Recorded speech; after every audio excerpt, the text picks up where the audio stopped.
행복을 빼앗긴 이유, 이런 제목으로 말씀 바뀌었습니다. 신학교 다닐 때 논쟁을 많이 한 부분이 있었습니다. 하나님이 주신 구원의 범위를 놓고 많은 논쟁을 했는데요. 어떤 교단의 유명한 신학자가 하나님의 구원은 제한적이다, 이렇게 학문을 정리한 부분이 있어요. 그리고 다른 한쪽에서는 아니다, 하나님의 구원은 제한이 없다, 그렇게 또 주장하는 부분이 있었습니다. 하나님의 구원이 제한적이라고 말한 신학자는 칼빈이었습니다. 그래서 일부분 하나님이 택한 사람이어야만 구원받을 수 있다, 이런 주장이었던 거죠. 그래서 그 증거를 어떻게 되는가 하니까, 우리가 예수 믿으라고 전도 해봤잖아. 내가 예수님 전한 사람이 다 믿더나? 다 믿지 않았다. 그 중에 믿는 사람은 따로 있었다. 그 따로 있는 사람은 그 사람이 하나님이 구원하시기로 작정한 사람이다. 이런 논리를 가지고 하나님의 구원은 제한적이다, 이렇게 주장을 해서 논쟁이 많이 붙었어요. 제가 생각하기에는 칼빈이 주장한 게 이런 의도가 아니라고 생각합니다. 아까 말씀드린 것처럼 칼빈이 주장한 의도는 아마 하나님께서 선택한 사람은 복음 듣자 말자 바로 믿을 것이 아니냐, 여기에 중점을 두고 아마 그런 논리를 폈을 것이다, 이렇게 생각이 되어집니다. 그런데 성경 말씀에 보면 누구든지라고 말씀하셨죠. 누구든지입니다. 누구든지 예수님을 마음에 믿으면 뭐가 되죠? 하나님 자녀가 됩니다. 조건은 바로 믿음입니다. 다른 조건은 있을 수가 없습니다. 마음으로 믿어 의에 이르고 입으로 시인하여 구원에 이르게 된다, 그렇게 말씀하셨죠. 그래서 세상에서 가장 쉬운 일이 뭐죠? 하나님 자녀 되는 일입니다. 하나님 자녀 되는 일처럼 세상에 쉬운 일이 없다, 그렇게 보면 틀림없습니다. 자기 의도적으로 하나님을 인정하지 않는 게 이게 문제지, 이런 사람은요 예수님 1000번 만번 들어도 하나님 안 믿습니다. 이미 안 믿기로 정해 놓았기 때문에 이 또한 결정은 누가 하죠? 본인이 하는 겁니다. 그런데 어떤 사람은 스스로 찾아와서 예수님 믿을 수 있도록 도와달라고 요청하는 사람도 있죠. 그런데 이 사람은 어떤 사람이죠? 자기가 결정했어요. 나 하나님 믿고 하나님 자녀 돼야 되겠다, 이미 결정하고 있는 사람이에요. 이 결정은 누가 해요? 본인이 하는 거예요. 하나님을 믿고 자녀 돼야 되겠다, 본인이 결정하는 것이고, 하나님 나 안 믿고 싶다, 본인이 결정한 거예요. 그런데 하나님은 누구든지 마음으로 믿으면 하나님 자녀 될 수 있도록 다 허락해 주신 거예요. 그래서 하나님이 제한하신 것이 아니고 누가 제한하는 거죠? 자기 스스로 제한하는 겁니다.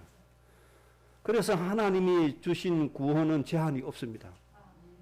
누구든지 마음으로 믿어서 하나님 자녀가 될 수가 있습니다. 이거는 행위가 아니죠. 마음입니다. 마음. 죽기 직전에 있는 사람이 예수님 믿고 돌아가셨다. 그럼 어떻게 돼요? 천국 가는 거예요. 하나님 자녀 되는 거예요. 죽기 바로 직전에 예수님 믿어도 하나님 자녀 되는 겁니다.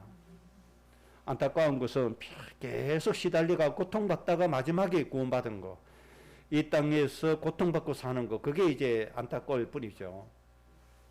우리는 젊을 때 하나님 알게 해주시고 예수님 믿게 해주시고 하나님이 이 일을 하다가 천국에 가게 해주신 은혜 얼마나 큽니까? 여기에 대해서 우리는 늘 감사하는 마음이 있죠. 이렇게 아주 쉽게 하나님의 자녀가 되었는데 왜 어렵게 살아야 되죠? 왜 하나님 자녀의 신분과 권세 왜 못 누리고 살죠? 예수님 믿으면 하나님의 양자의 영을 받기 때문에 하나님의 모든 것을 상속받는다고 분명히 하나님 말씀해 주셨어요.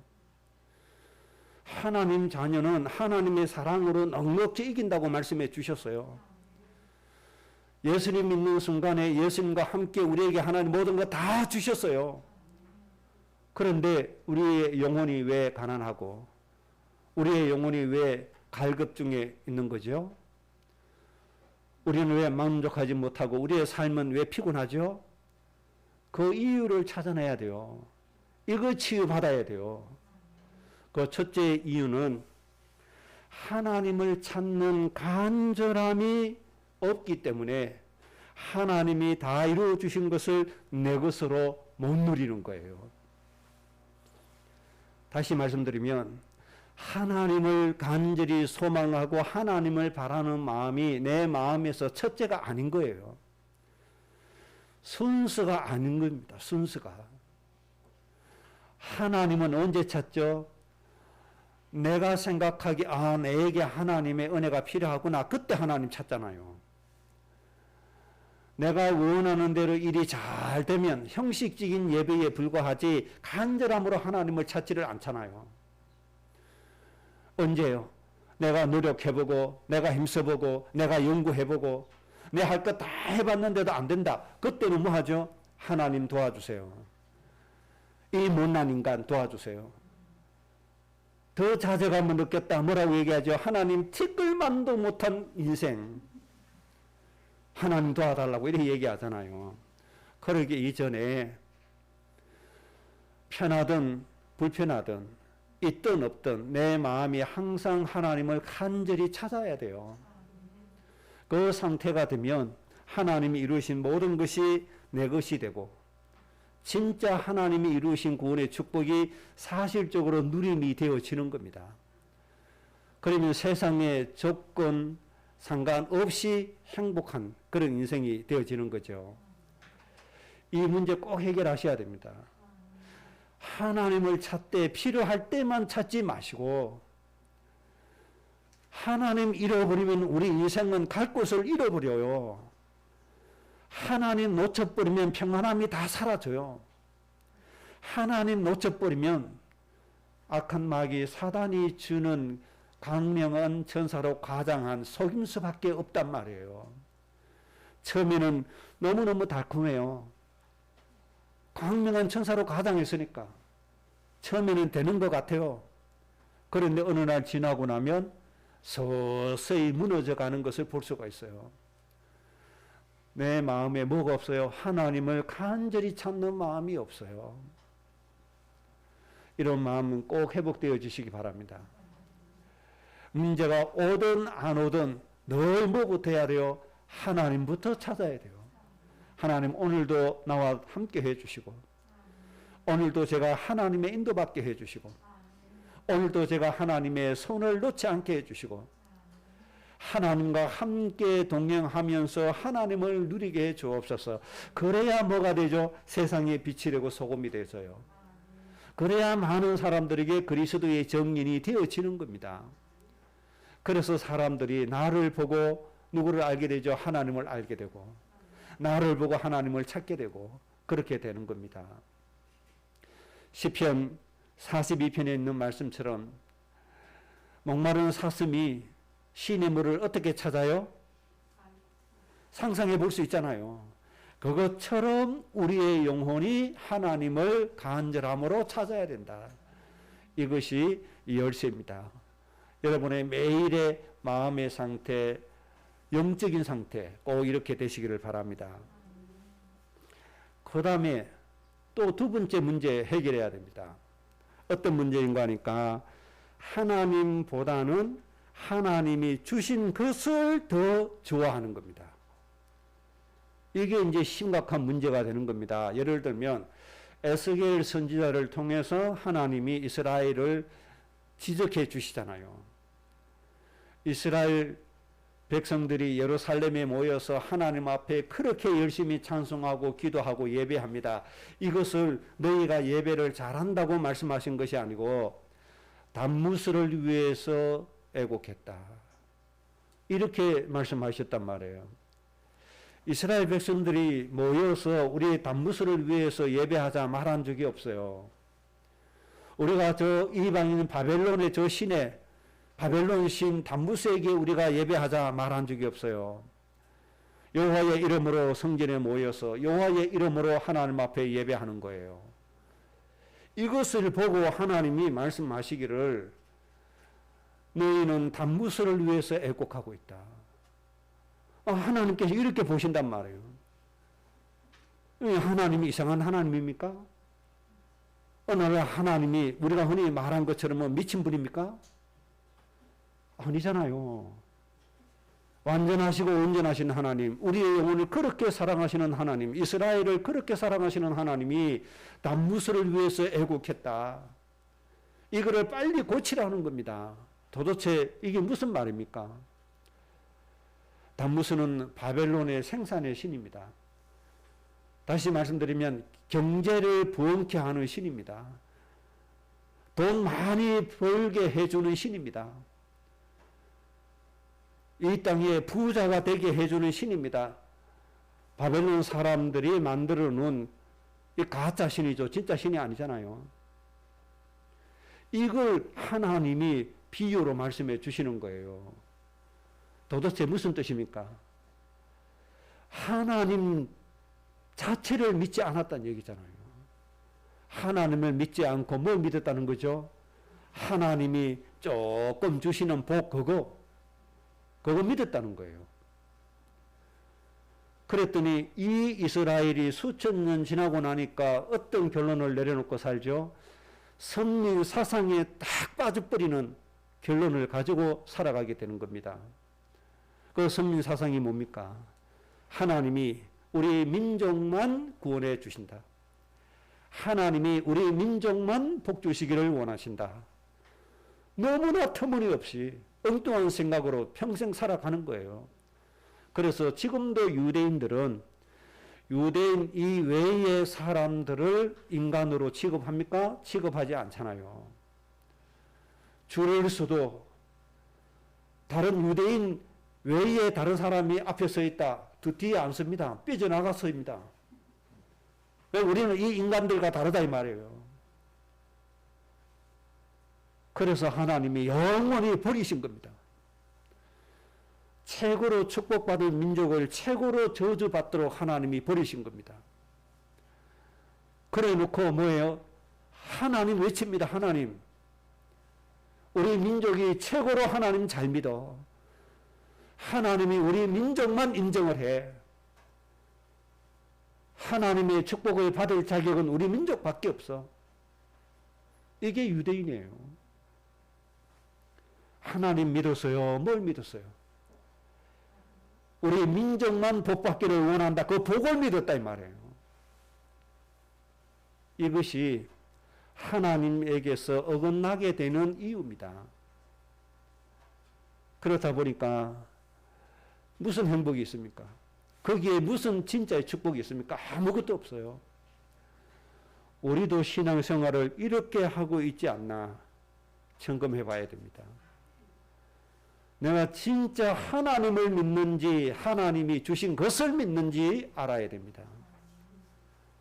하나님이 주신 것을 믿으면 돈이 우상이 돼요. 명예가 우상이 돼요. 내 자신이 우상이 돼버려요. 그러면 또 악한 마귀 사단에게 노예가 되고 사단에게 속임을 당하는 겁니다. 하나님 어떤 분이십니까? 우리를 너무너무 사랑하시는 분이잖아요. 우리에게 복 주시기를 기뻐하시는 분이시잖아요. 우리를 위해서 일하시는데 주무시지도 않잖아요. 우리의 모든 것을 다 알고 계신 하나님이시잖아요.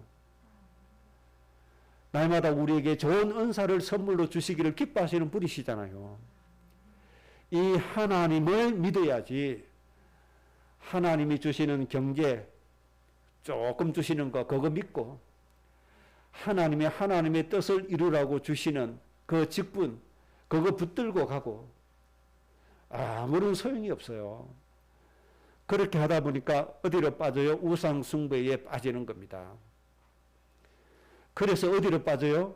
탐심이라고 하는 곳에 빠지는 겁니다. 그리스도인에게 우상은 탐심입니다. 탐심. 탐하는 마음입니다. 욕심입니다. 오죽하면 불신자들이 예수 믿는 것들 욕심이 제일 많다고 그럴까요? 진짜 그런 얘기하잖아요. 이미 우상에 빠졌다는 얘기예요. 뭘 보고 간다는 거죠?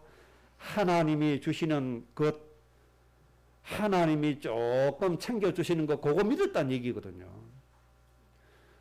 이스라엘이 광야에서 하나님 자체를 믿지 않고 하나님 주신 것을 믿으니까 늘 뭐 타령하죠. 애굽에서 먹던 거 그거 타령하다가 진짜 축복인 가나안 땅은 다 놓쳐버리고 마는 그런 불행한 인생을 살아가는 겁니다. 그래서 우리 이 두 가지 반드시 우리가 고치고 가야 됩니다. 평안할 때도 하나님을 간절하게 찾고 문제가 왔을 때도 먼저 하나님을 간절하게 찾고 하나님이 주신 것을 믿지 말고 하나님 자체를 믿고 그렇게 나가면 됩니다. 그러면 하나님 이루신 것 우리가 반드시 내 것으로 삼고 누려갈 수가 있습니다. 오늘 말씀은 다 가졌으나 행복이 없는 이삭의 가정을 조명하고 하나님이 주신 축복을 다시 우리가 찾아가야 됩니다. 그래서 성경에 이삭의 가정 이야기를 기록해 주신 겁니다. 오늘 큰 은혜가 꼭 있어지기를 바랍니다. 먼저 하나님께서 이삭 가정에 주신 것들을 좀 살펴보겠습니다. 첫째는 경제 부분입니다. 1년 농사에 하나님이 100배를 만들어 주셨다. 창세기 26장에 그렇게 말씀해 주셨습니다. 1년 농사를 지었는데 100배를 주셨다고 했으니까 100년의 응답이다. 그렇게 볼 수가 있는 거예요. 한 해 일을 했는데 100년의 것을 누릴 수 있게 주셨으니까 이게 어마어마한 거 아닙니까? 그 다음에 이삭 가정에 뭘 주셨죠? 샘의 근원을 주셨다. 그렇게 말씀했습니다. 중동 지역은 물보다도 뭐가 더 많죠? 기름이 더 많잖아요. 오늘 우리나라에 적용하면 이런 말입니다. 어느 날 하나님께서 우리 가정에다가 원전을 주시는 겁니다. 원자력 발전소 말고 석유의 밭을 아예 우리에게 주신 것과 똑같습니다. 우리나라는 원전 하나도 없잖아요. 석유 개발하는 사람 아무도 없잖아요.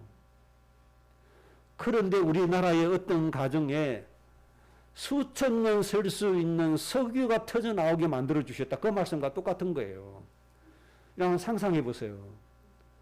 이런 경제의 응답을 하나님이 주셨단 말이에요. 하나님이 사용하실 가정 사람이라면 반드시 100배 주십니다. 이 샘의 근원을 주십니다. 세계를 살릴 수 있는 모든 경제 응답을 하나님 다 주십니다. 틀림없습니다. 그리고 또 뭐라고 말씀하시는 거 하니까 창대하고 완성하여 마침내 거부가 되게 하셨다. 마침내 거부가 되게 하셨다. 하나님께서 이런 응답을 이삭 가정에 주신 겁니다. 이 응답을 앞으로 우리 후대들이 하나님의 일을 이룰 사람이 맞다면 우리 후대에게 하나님이 이 응답 그대로 주실 줄 믿습니다. 이 축복이 있어야만 하나님의 일을 이룰 수가 있어요. 그 다음에 하나님께서 이삭에게 주신 그 축복이 영적인 부분에 보면 이삭은 특별한 기적을 크게 2번이나 체험한 사람 아닙니까? 첫째는 태어날 때 그냥 태어났나요? 아니죠. 이미 경수가 끊어져 버렸어요. 아이가 태어날 수 없는 상황이에요. 하나님의 말씀 붙들고 갔더니 하나님께서 100세의 아들을 낳게 해 주셨어요. 이것을 이삭이 모르겠어요? 압니다. 하나님이 이렇게 창조적인 기적으로 나를 이 땅에 태어나게 해 주셨구나. 부모님에게 들어서 다 알아요. 그 다음에 또 특별한 경험이 있죠. 하나님이 아브라함에게 이삭을 번제로 드리라 이렇게 말씀했을 때 실제로 모리아 산에 가서 제단 위에 이삭을 얹어놓고 번제로 드리려고 하잖아요. 이때 주의 사자가 나타나서 아브라함을 막았죠. 이제야 네가 나를 사랑하는 줄 내가 알았다. 하나님이 아브라함을 시험하신 거죠. 이때 이삭이 뭘 체험하죠? 자기 대신에 수양이 죽어간다는 것을 체험했잖아요. 하나님의 의도가 무엇인지를 체험한 사람이 바로 이삭이에요. 그리고 아버지 아브라함에게 하나님이 주셨던 그 가나안 땅, 이것을 누가 물러봤죠? 이삭이 그대로 물러봤잖아요. 하나님이 아브라함에게 주셨던 그 가나안 땅을 이삭이 그대로 물러봤습니다. 이게 어마어마한 축복이잖아요. 본토 친척 아비 집을 떠나서 가나안 땅으로 가라고 하셨잖아요. 이 땅을 이삭이 그대로 물러받았습니다. 이 가나안 땅의 의미가 뭡니까? 너는 복의 근원이다. 너 때문에 모든 민족이 앞으로 복을 받게 될 것이다. 너를 통해서 모든 민족을 복주기 위해서 내가 가나안 땅을 너의 가문에 준다. 이 의미가 가나안 땅이잖아요. 이 어마어마한 축복을 이삭 가문에 하나님이 허락해 주신 겁니다. 앞으로 하나님이 이 어마어마한 축복을 우리 가정 가문에 꼭 주셔야 될 줄로 믿습니다. 여러분 기대하시기 바랍니다. 이거 아니면은 못 살립니다. 세상 사람들이 너무나 우둔해서 자기 기준으로 보거든요. 아니, 자기는 재산이 한 10억 정도 되는데, 아이고, 예수 믿는, 우리 누나, 예수 믿는 저 형, 너무너무 가난하게 살거든요. 그러니까 뭐해요? 깔보고 있단 말이에요, 속으로. 아이고, 예수 100년 믿어봐라, 이러고 있거든요. 이런 사람들을 어떻게 해야 돼요? 한 방에 먹일 수 있는 게 100배입니다. 그 한 영혼을 위해서 그렇게 주시는 게 아니잖아요. 하나님의 큰 뜻이 또 따로 있으니까 쉽게 얘기하면 그렇다는 거예요. 그래서 하나님께서 이렇게도 주신다는 겁니다. 필요하다면. 그보다도 더 놀라운 것이 있습니다. 나는 가진 것이 없는데 한 나라를 움직여서 수조 원을 사람 살리는데 움직일 수 있다. 이보다 큰 축복이 있습니까? 이보다 큰 축복 없습니다. 저는 오직 이거 하나 놓고 기도합니다. 우리 후대들이 가진 것 없지만 강대국을 만들어서 세계를 살리시기를 원하시는 하나님의 응답 안에서 대한민국이라고 하는 이 강대국을 통해서 죽어가는 저 3세계 모든 영혼들을 살리실 것이다. 무엇을 통해서요? 대한민국의 예산을 통해서. 이 일 아니면 세계 못 살립니다. 이때까지 미국이라고 하는 강대국을 통해서 하나님께서 가난한 나라 많이 살려주었습니다. 저도 어릴 때 미국에서 보내준 옥수수 가루로 연명을 했습니다. 제 큰 형은 태어나자마자 몇 달 살다가 못 먹어서 죽었습니다. 이게 우리나라의 현실이었고 우리나라의 실정이었습니다. 저는 그걸 목격했거든요. 그리고 제 손으로 옥수수 가루 주는 거 받아서 먹고 살았거든요. 그거 없으면 저도 이 땅에 존재하지 않을 수도 있어요. 그러면 지금 목사가 됐겠습니까? 우리나라보다도 더 가난하고 더 어렵게 사는 나라가 지금 얼마나 많이 있습니까? 이 세상에 너무너무 많이 있단 말이에요. 그런 나라를 한 교회가 살릴 수 있습니까? 못합니다. 한 단체가 합니까? 못합니다. 한 교단이 할 수 있습니까? 절대 못합니다. 할 수 있는 것은 강대국 한 나라밖에 없습니다. 그래서 하나님이 민족들이 나온다, 왕들이 나온다, 그렇게 말씀하신 겁니다. 아브라함 보고 가나안 땅에 가라, 언약을 세운다.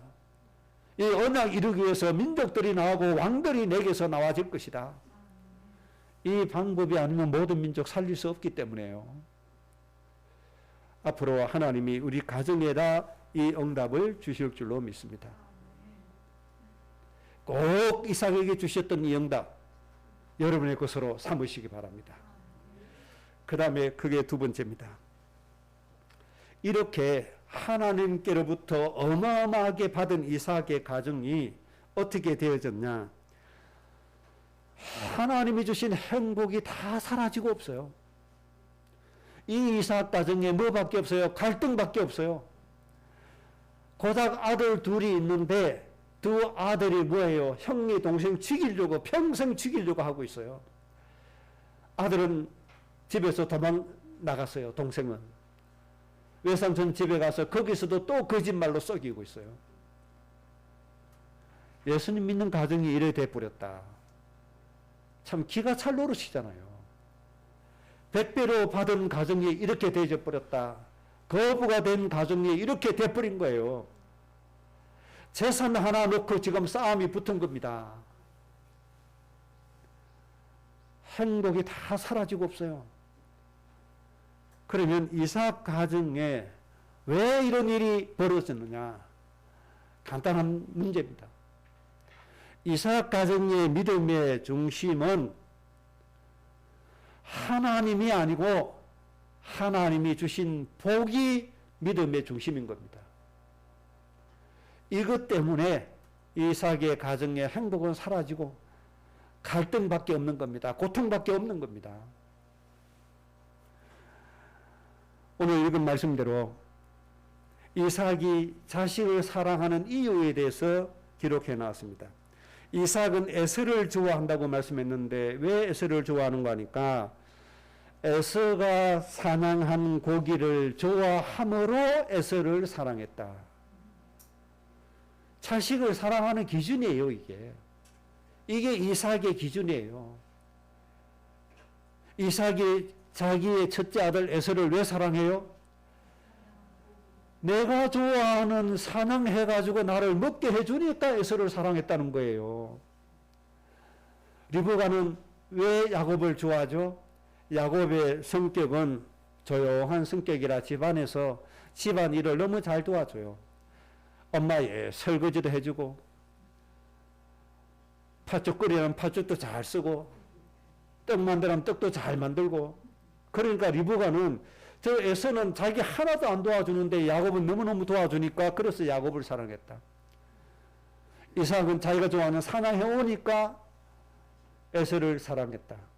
리브가는 자기 일을 집안일을 도와주니까 야곱을 사랑했다. 이게 도대체 뭡니까 이게? 아들 고작 둘밖에 없는 아들 줄 세우기 하고 있잖아요. 요즘 줄 세우기. 지금 네 편 내 편 갈라놓고 있잖아요. 이삭은 누구 편? 에서 편.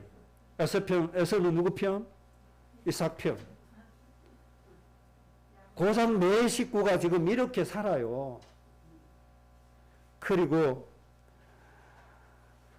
에서는 자기의 장자의 명복보다는 뭘 더 귀중하게 생각하죠? 그 팥죽.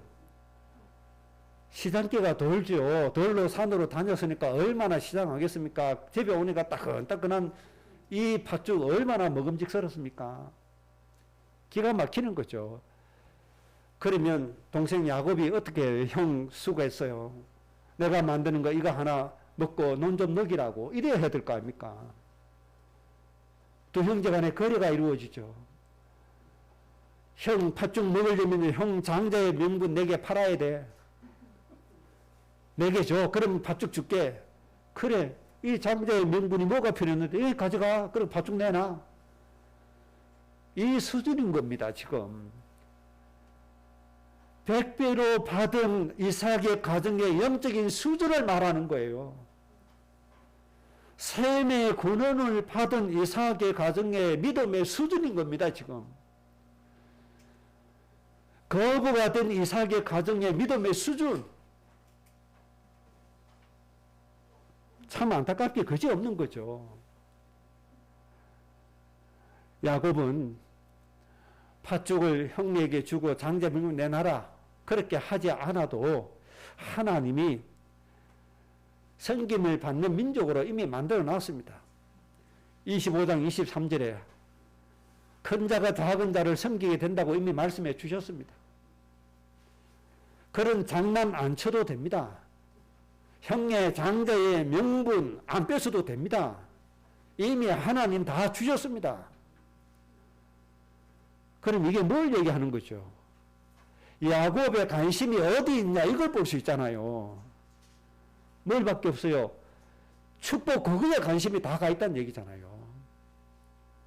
그래서 이삭의 가정, 아버지, 어머니, 두 형제 잃어버린 게 뭡니까?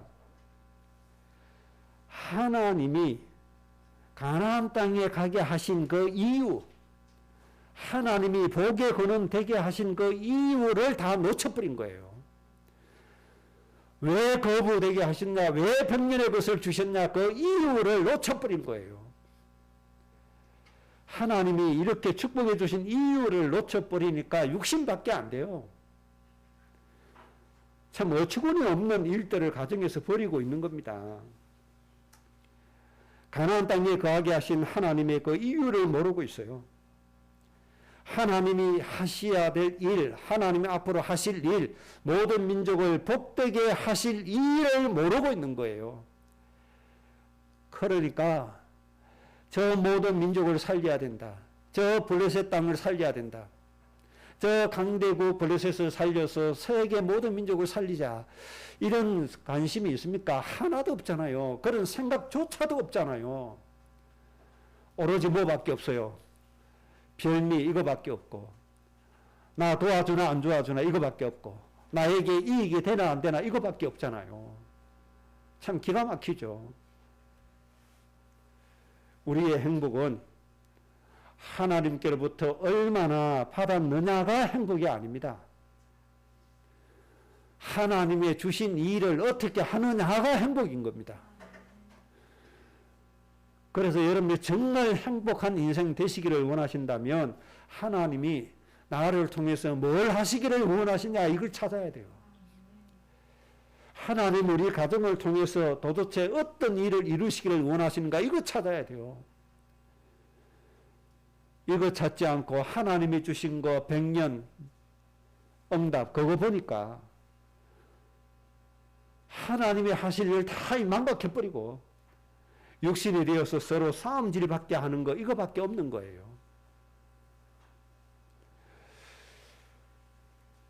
그래서 이제 여러분들이 생각을 잘 하셔야 됩니다. 하나님이 우리 가정에다가 경제의 축복을 얼마나 주실 것인가 이 생각하지 마세요.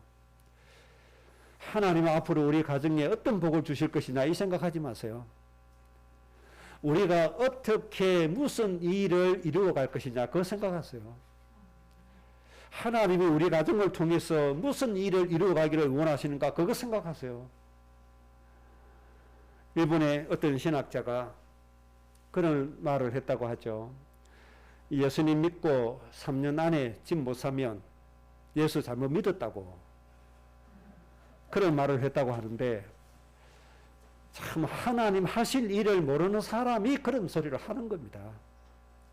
그럼 예수님은 그럼 어쩌게요? 그럼 예수님은 인자는 머리 둘 곳도 없다고 그러는데 예수님도 그럼 틀려버릴게요?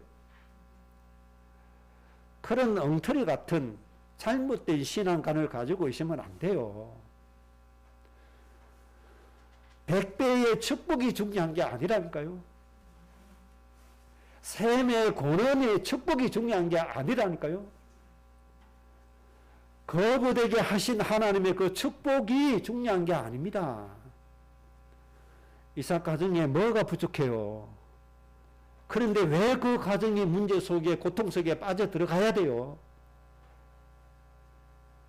하나님이 하실 일을 찾지 못한 결과가 그렇게 돼버린 겁니다. 다시 말씀드립니다. 하나님이 과연 어떤 일을 하기를 원하시는가를 찾으세요. 올 한 해 동안 이거 찾고 가세요. 하나님이 가장 연약한 우리 가정, 우상 섬기는 이 가정 가문, 이런 가정을 통해서 하나님이 뭘 하시기를 원하시는지를 생각해 보세요. 여기에서 우리의 기도 제목이 나와지고 여기에서 내 삶의 방법이 나와지는 겁니다. 내 소원 이루어달라고 기도한 내용이 많아요. 저 죽어가는 영혼 살려달라고 기도한 게 많아요. 우리는 하나님 앞에 내 가슴에 손을 놓고 생각해 봐야 돼요. 뭐 해달라고 하기 이전에 하나님의 일부터 이루어야 될 거 아닙니까? 그 속에 하나님이 백년의 것, 샘의 고는 거부가 되게 하시는 축복, 하나님 모든 것을 다 부어주신단 말이에요. 하나님께서 주시는 그 축복에다가 초점 절대 맞추지 마세요. 하나님 하실 일에다가 초점을 맞춰 두세요. 그래서 하나님께서 주신 그 언약이라고 하는 것을 잘 기억하셔야 돼요. 하나님이 주신 언약은 뭡니까? 모든 민족의 아버지 어머니다. 모든 민족의 아버지 어머니의 역할을 하는 것. 죽어가는 저 모든 민족에게 부모의 역할을 하게 하는 것. 이게 하나님이 원하시는 거예요. 이 언약을 세우자고 하는 거예요. 이 약속을 지키자고 하는 거예요. 이 약속 때문에 뭘 주신다고요? 큰 민족을 이루어 주신다. 강대국을 움직이는 사람이 되게 해 주신단 말이에요. 그리고 왕들이 나온다. 지도자가 되게 해 주신단 말이에요. 이런 축복으로 하나님이 우리를 이끌어 주실 겁니다. 그래서 다시 한 번 더 정리하고 가시기 바랍니다. 많이 받으려고 하지 마시고, 많이 누리려고 하지 마시고, 하나님이 하시기를 원하시는 일 속에 들어가자. 하나님 이루시기를 원하시는 그 일 속에 내가 들어가자. 이렇게 결론 내고 가시면 됩니다. 마지막으로 크게 세 번째입니다. 그렇다면 우리가 행복하게 살아야 되겠는데, 우리의 행복한 길을 찾아야 되겠는데 어떻게 하면 되겠느냐? 우리의 믿음의 중심을 어떻게 바로 세워야 되겠느냐? 그 말씀이죠. 마태복음 11장 29절에 예수님이 이렇게 말씀했습니다. 나는 마음이 온유하고 겸손하니 나의 멍에를 메고 내게 배우라. 그래야 하면 너희 마음이 쉼을 얻을 것이다. 이 쉼이라고 하는 것이 참 안식이고, 이 쉼이 뭡니까? 행복인 겁니다. TV에 예능 프로그램 많이 나오죠. 그 연예인들이 차를 몰고 산으로 가고 바다로 가고 한적한 곳에 가서 시원한 바람 맞으면서 참 여유를 즐기면서 하는 말이 있더라고요. 참 너무 행복하다고 그렇게 좋아하더라고요. 그 순간은 진짜 행복한 거죠. 그 순간은 진짜 안식을 누리는 거죠. 우리는 환경적인 안식 쉼뿐만 아니고 우리의 영혼의 쉼이 더 중요하잖아요. 이런 행복을 어떻게 찾느냐? 예수님께서 오늘 말씀해 주셨습니다. 너희가 정말 행복하기를 원하느냐? 그렇다면 내가 이르는 말씀대로 해라. 그렇게 말씀했죠. 첫째, 예수님이 뭐라고 말씀했습니까? 나의 멍에를 내라. 그렇게 말씀했어요. 예수님의 멍에를 맬 때 여러분이 행복해질 수 있습니다. 예수님의 멍에를 메고 갈 때 여러분에게 진정한 행복이 와진다는 걸 알아야 됩니다. 그러면 예수님의 멍에가 뭡니까? 예수님의 멍에는 십자가잖아요. 십자가. 그래서 모든 사람들에게 십자가의 도의 결과가 오게 만들어 주셨잖아요. 예수님의 십자가의 도의 결과는 뭡니까? 하나님 믿는 우리에게 뭐가 되죠? 하나님의 능력으로 나타나지도록 만들어 주신 게 예수님의 멍에입니다. 이 땅에 있는 모든 사람들로 하여금 자기의 힘으로 사는 것이 아니고 하나님 주신 능력으로 살게 해 주시게 한 것, 이 구원을 이루어 주신 것, 이것이 예수님의 멍에인 겁니다. 그래서 예수님이 이 멍에를 메고 내게로 와라. 그러면 우리가 예수님처럼 십자가에서 죽어야 됩니까? 그럴 필요가 없단 말이에요. 그래서 우리의 멍에는 뭔가 하니까 그것이 아니죠. 예수님처럼 인간의 생명을 사랑하는 마음을 기본적으로 가지는 겁니다. 이것이 우리가 내야 될 멍에입니다. 이 세상은 사람의 생명을 사랑하지 않는 세상입니다. 자기를 사랑하고 돈을 사랑하고 명예를 사랑합니다. 나 때문에 저 사람이야 고통받든 말든 상관하지 않습니다. 왜? 인간을 사랑하는 마음이 없기 때문에. 오로지 자기를 사랑하는 겁니다.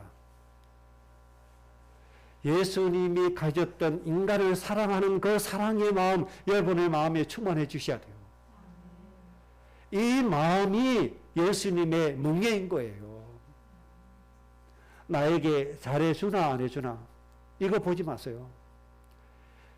나에게 잘해주든 안 잘해주든, 나를 위해주든 나를 저주하든, 나는 사람을 어떻게 해야 돼요? 예수님처럼 뭐 해야 돼요? 사랑해야 돼요.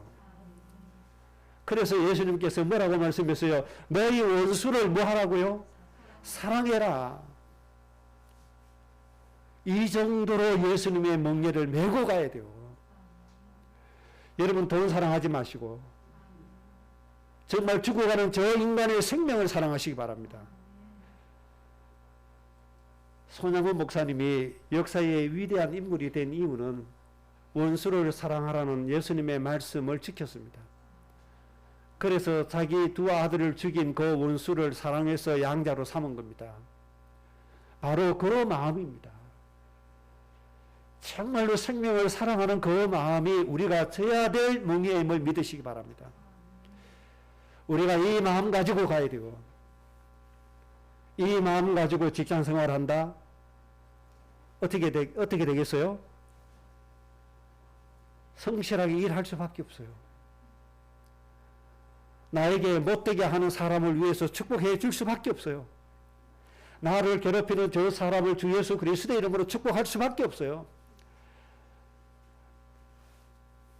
나를 뽑아서 일 맡긴 사람이 돈을 적게 준다. 그런다고 할지라도 그 회사를 사랑할 수밖에 없어요. 그 사람을 사랑하면 그렇게 된단 말이에요. 이런 마음을 가지고 있으면 어느 날 하나님이 복의 근원 되게 해주시는 거예요. 이 멍에를 메고 와라 이 말이에요. 나에게 잘해주면 나도 잘해주고, 나 욕하면 같이 욕하고, 거의 다 이래 살거든요. 우리 그리스도인은 그렇게 살면 행복이 없어요. 예수님처럼 정말 사랑하는 마음 가져야 돼요. 예수님이 십자가에 못 박혀 돌아가실 때에 창을 가지고 예수님 옆구리를 찌른 그 로마 병정들을 향해서 예수님이 뭐라고 말씀했어요? 하나님 저들을 용서해달라고. 저들이 하는 일을 모르고 한 것뿐이니까 하나님 저들을 용서해달라고. 인간을 사랑하는 마음 아니면 이 기도가 어떻게 나와집니까? 나올 수가 없잖아요. 그래서 가장 기본이 바로 예수님처럼 인간을 사랑하는 겁니다. 사람의 생명을 사랑하는 겁니다. 그러면 정말로 초라한 저 한 영혼도 우리가 하찮게 이길 수가 없어요. 그 영혼을 귀하게 이길 수밖에 없단 말이에요. 이 마음부터 우리가 하나님 앞에 먼저 가지고 나가야 될 줄로 믿습니다. 이 세상은 너무나 안타까워요. 이런 예수님의 마음이 다 사라지고 없어요. 정치도 이런 마음이 없어요. 내 편이냐 네 편이냐 이거밖에 없잖아요. 경제도 예수님의 사랑의 마음이 없어요. 뭐밖에 없어요? 이익이 되냐 안 되냐, 나에게 돈을 많이 벌어주는 사람이냐, 내 재산을 축내는 사람이냐, 이것만 보잖아요.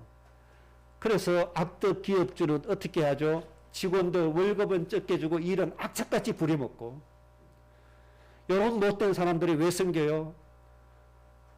예수님의 그 사랑하는 마음이 없으니까. 그래서 그렇습니다. 우리나라 정치가 왜 수준 이하예요? 정말 백성들을 사랑하는 정치가 아니잖아요. 자기 한풀이 하는 거고, 네 편 내 편 이거밖에 없으니까. 정말 수준 이하의 수준으로 나라를 점점점 어렵게 만드는 게 한국의 정치잖아요. 뭘부터 배워야 돼요? 예수님의 이거부터 배워야 돼요. 우리나라의 정치권 안에 예수 믿는 사람이 훨씬 더 많습니다. 교회 집사 장로 많습니다. 그들 마음속에 뭐밖에 없어요? 내 자리밖에 없어요. 정말 예수님이 백성들을 불쌍히 여기는 그 마음이 없어요. 이런 소리 그 사람들 들으면 저 시골에 저 목사집 딴 게 뭔데 저 건방지게 그러겠죠. 저 하찮은 게 정말 예수님께서 원하시는 그 사랑의 마음 이게 상실되어 버려요. 성경 말씀처럼 오로지 뭐예요? 자기 사랑하는 거, 돈 사랑하는 거, 자리 사랑하는 거 이거밖에 없어요. 그러니까 뭐만 이루죠? 마귀의 나라만 이루어 가는 거예요. 하나님 앞으로 우리 교회 성도들과 후대들과 가정을 통해서 예수님의 그 멍에를 이 땅에 이루실 줄로 믿습니다. 정말로 예수님 믿는 것이 진짜 어떤 모습이냐? 참 예수님 믿는 모습을 하나님이 이 땅에 보여주실 줄로 믿습니다. 그래 이 세상의 조건 따지지 말고 예수님의 멍에로서 승리하시기 바랍니다. 그리고 우리는 사랑하는 마음을 가지고 뭘 배워야 되는가 하니까 그 죽어가는 영혼들을 살리기 위해서 헌신의 삶을 산 예수님을 봐야 돼요. 예수님이 죽어가는 영혼을 살리기 위해서 도대체 뭘 하셨는지 봐야 돼요. 그리고 두 번째 예수님 말씀하시기를 멍에를 메고 내게 와서 나를 뭐해라 배워라. 예수님을 진짜 배워야 여러분 행복합니다. 예수님의 마음을 배워야 여러분이 행복합니다. 예수님의 삶을 배워야 여러분이 진짜 행복할 수 있습니다. 예수님은 육신을 가졌으나 세상에 거치하지 않았습니다. 똑같이 육신을 가지고 아픔을 느끼고 고통을 느꼈으나 육신의 것을 추구하지 않았습니다. 우리와 똑같이 육체를 가졌으나 대접받기를 기뻐하지 않았습니다. 오히려 섬기기를 원하신 겁니다. 우리와 똑같이 육체를 가졌으나 높은 자리에 앉기를 거절했습니다. 낮고 천한 곳으로 죽어가는 영혼을 위해서 달려가신 것을 볼 수가 있습니다. 이 예수님을 뭐해라고요? 배우라는 거예요. 세상의 부귀 영화 모든 걸 다 버리고 오로지 죽어가는 저 영혼들만 보고 찾아가신 예수님.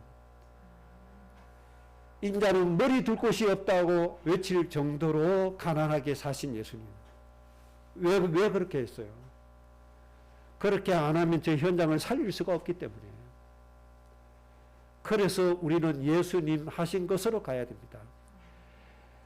임직받은 장로, 권사, 집사 여러분 어떻게 살아야 돼요? 예수님이 사신 것처럼 살아야 돼요. 예수님을 배워야지 교회의 전통 배우면 안 돼요. 예수님 배워야지 교회 행정 배우면 안 돼요.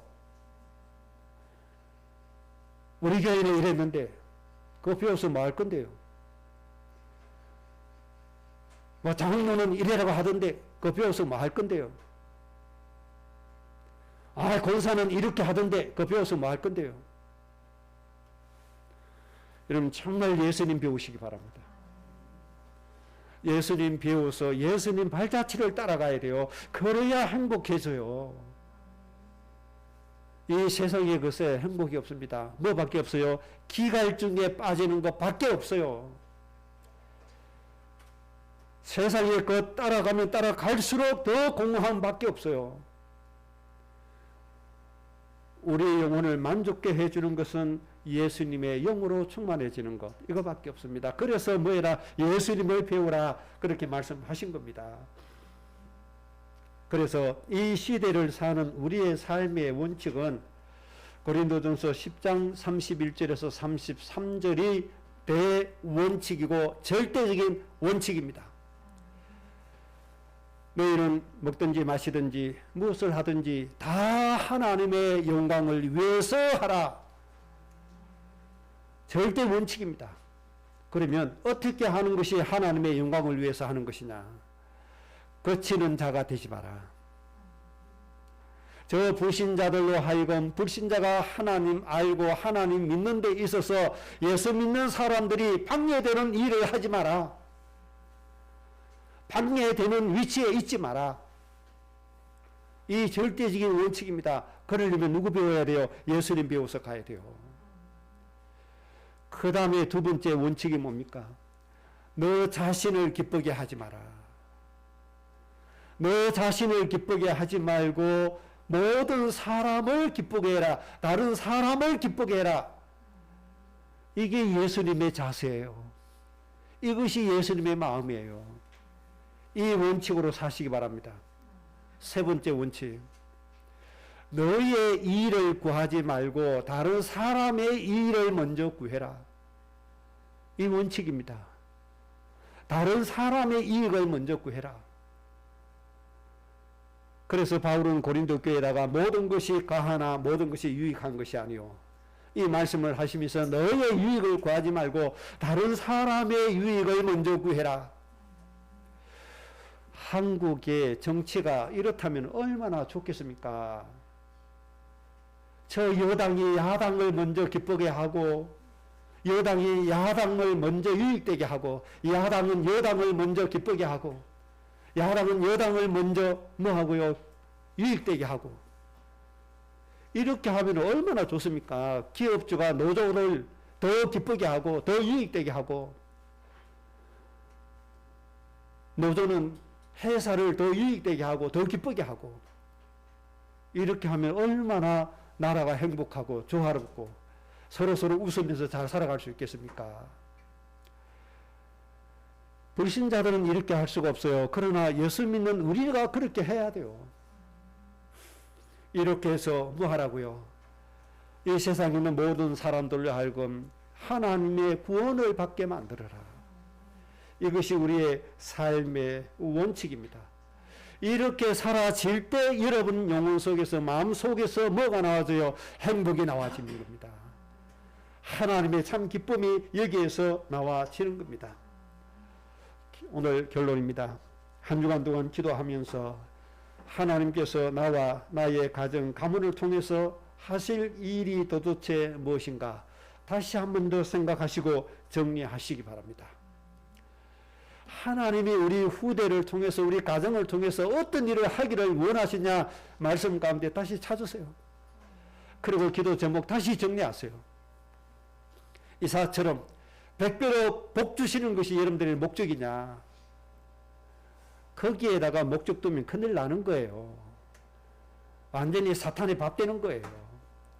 하나님이 하실 일 제대로 찾고 나가시기 바랍니다. 그래서 골로새서 2장 10절에 있는 말씀처럼 우리 후대가 세상의 통치자, 권세자, 머리 위에 서는 날이 속히 오게 해달라고 기도하셔야 되고 골로새서 2장 15절 말씀처럼 세상의 흑암에 사로잡힌 권세자를 무력화시켜버리는 이 응답이 와줘야 됩니다. 그때 우리 후대들이 뭐해요? 하나님의 말씀으로 언약 가지고 모든 민족을 싹 다 살릴 수 있는 겁니다. 그래서 온 땅에 하나님 나라 이루어 갈 수 있는 겁니다. 그래야 복음이 땅끝까지 전파되어집니다.